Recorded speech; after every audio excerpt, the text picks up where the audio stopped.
So guess who just saw X-Men Origins Wolverine? This girl. So the movie starts off with murder, which is cool.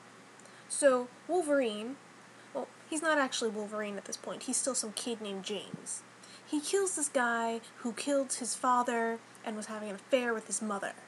But wait, the guy he kills, the guy who killed his father, is his real father. This is some Maury shit up in this plot twist. And then it goes to the opening credits, which is this dramatic cutscene of all the wars ever, and Wolverine and Sabretooth are fighting in them. And the only thing this montage serves to prove is that Wolverine's hair is capable of staying absolutely flawless through everything that life can throw at it. Wolverine's mutant ability is the ability to keep his hair perfect. And then Nick Fury approaches him and he joins the Avengers and their secret boy band and, wait, what do you mean this is X-Men?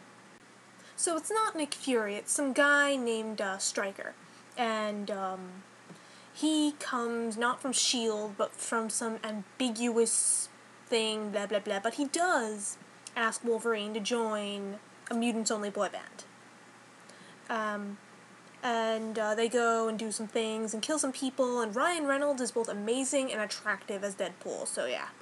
I think I'm supposed to know who the other members of this team are, but I'm really not clear on who they are or what their powers are.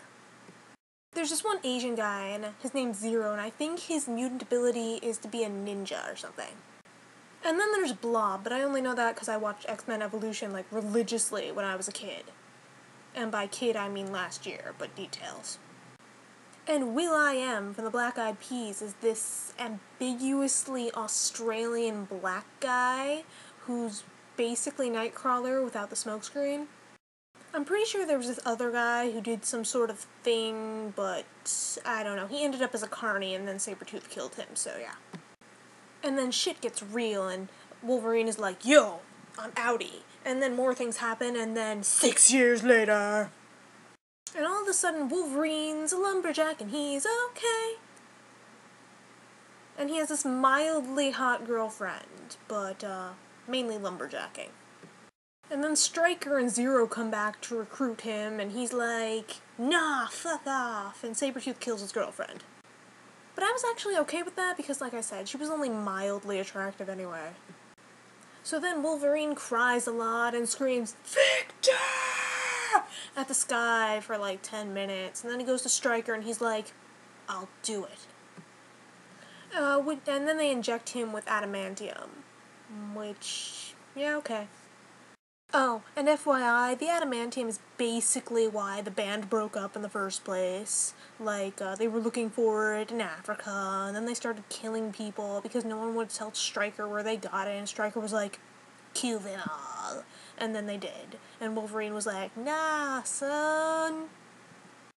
Oh yeah, and BT dubs, by this point in the movie, Sabretooth has completely gone off the reservation, apparently, and he's killing off all the members of his old team.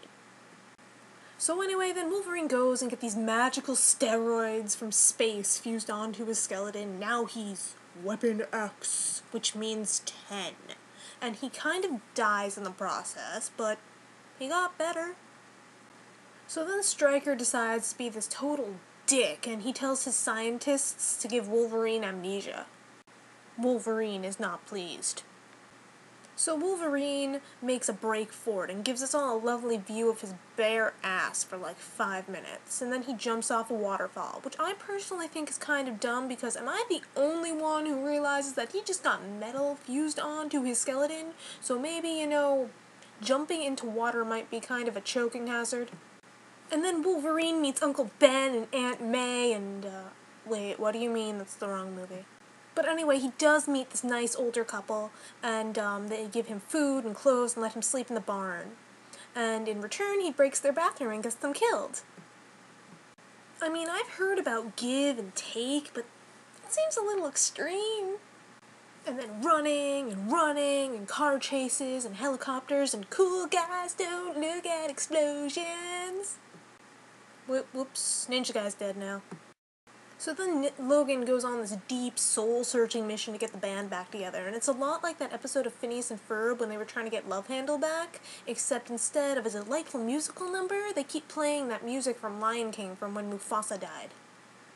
And then it's just like blah, blah, blah, blah, Wolverine fight scene, and then, Gambit. Which was actually a really, really huge letdown, let me tell you, because Gambit's been my favorite character from X-Men ever since I saw him in the original X-Men cartoon, back when Rogue could fly. And I don't know who the casting director was, because I skimmed through the credits, but seriously, I want some of the drugs he was on to cast Gambit like he did. According to Wolverine Origins, Gambit's mutant ability is to be Spider-Man.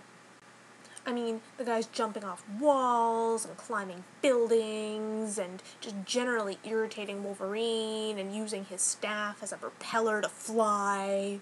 And how much more Spider-Man can you get? Don't even get me started on his accent, because you will get me started on his accent and I will never stop.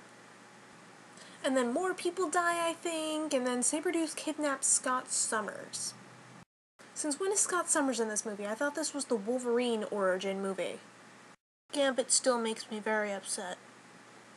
So then Wolverine convinces Gambit, and convince is code for threaten. He convinces Gambit to get him to the island. And we're never really, told exactly what it is. Everybody's just like, the island. It's scary. And as it turns out, it's actually an island.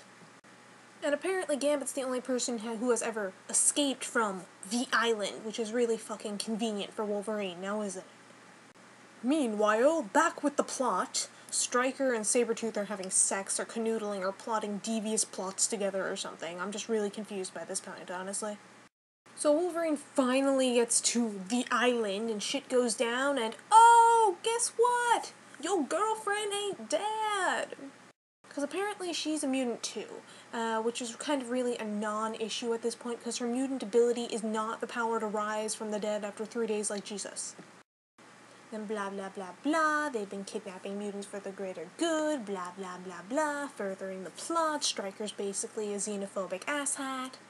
Sabretooth and Wolverine get into a manly slap fight, and Wolverine could have totally taken off Sabretooth's head and killed him for good, but then he pussied out because his formerly dead girlfriend was like, no, baby!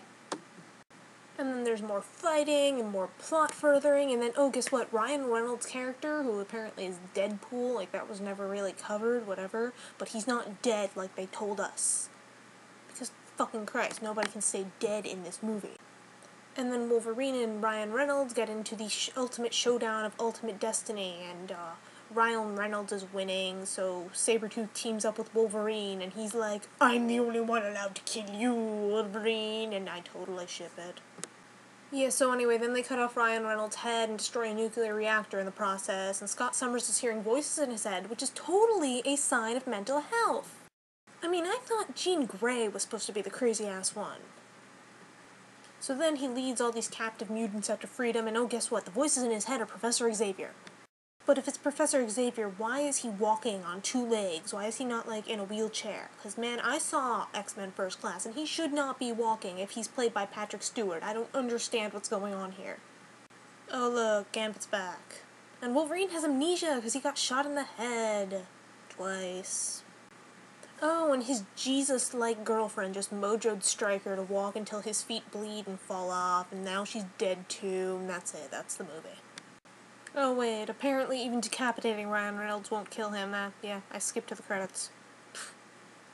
So basically, half of X-Men Origins Wolverine is shirtless Hugh Jackman yelling "Victor" up into the sky, and the other half is close-up shots of his flawless hair. In conclusion, the movie was bad, and you should feel bad for watching it, because I know God I do.